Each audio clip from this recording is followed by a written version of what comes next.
Good morning, everyone. We are continuing here in the words of the Horowitz in the Sefer HaMitzvos HaKotzar. Today he groups three mitzvahs together, Kuf Aleph, Kuf Beis, and Kuf Gimel.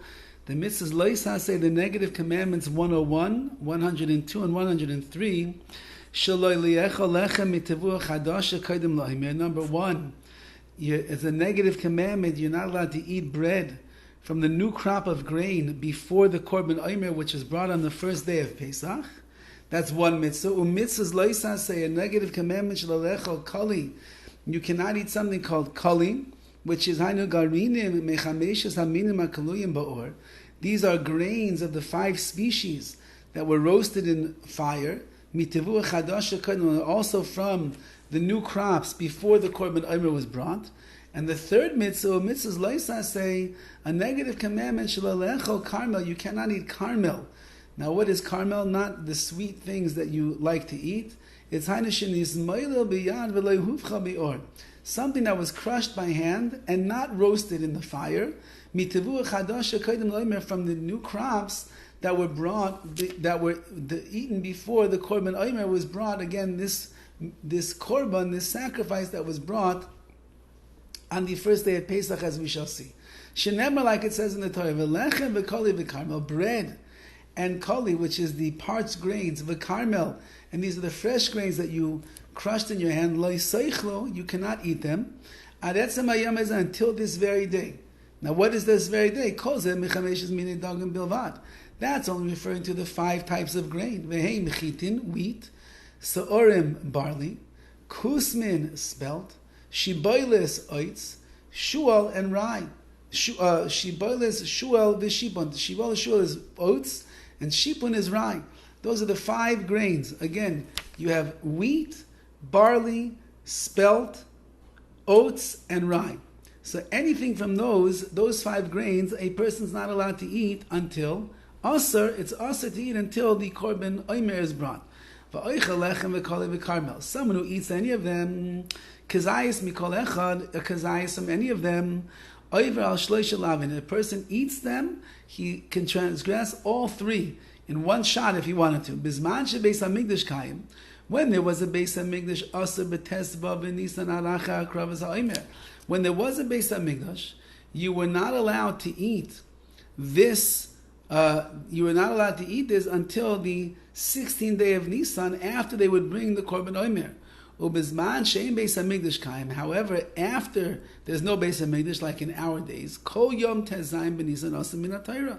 The entire day of the 16th of Nisan is going to be asr according to the Torah. In Chutz La'aretz,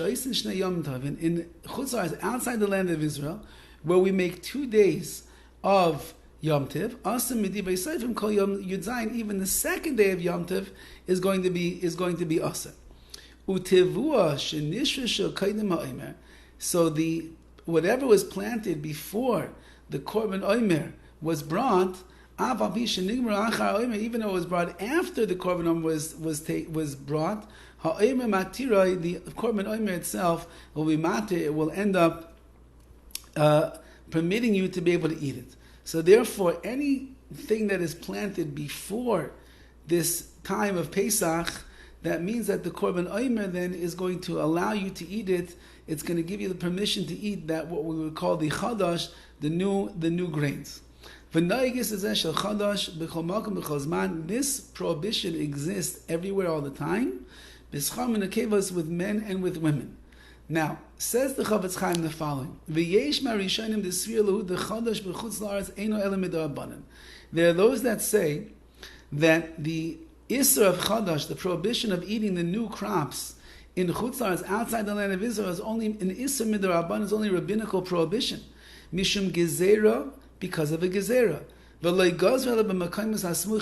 And they really only made a decree where it was in lands that were close to Israel. Therefore,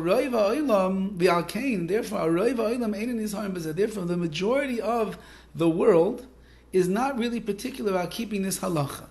So if you live in America, the general approach to this halacha is that we don't keep the laws of Chodosh, and therefore you could end up eating the new crops anytime that you want. Now, when you hear people saying, well, I only eat Yoshon, that means that they're making sure that they're eating from the old crops of the year, and they're not eating from the new crops of the year. So it says the Gemara, it says the Chav Zayin, even though that we have no right to protest against those that want to be lenient in this halacha, nevertheless, kol bal nefesh, anybody who looks at themselves as being scrupulous in keeping mitzvahs, yachmir liatzmai, b'kol ma'diev shelo, they should be strict in this area as much as they possibly could. Because according to many of the great Rishonim, the earlier commentators, who Issa D'Oraisa B'chol Gavna, it is an Issa D'Oraisa, it is a Torah prohibition even outside the land of Israel. And this is the Hanhaga, this is the way that you'll see different people do different things.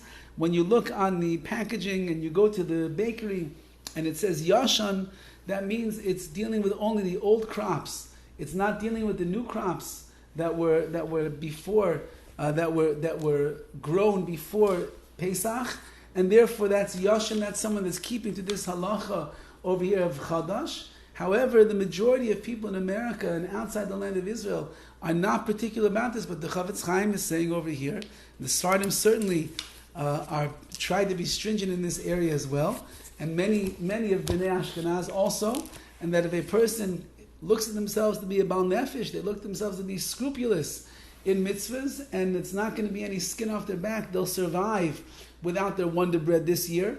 So then a person should try to make an effort to keep the laws of Yoshon and Chodosh. However, I beg of you to ask your local Orthodox rabbi what should be the proper halacha for you and your family to keep. Have a wonderful day.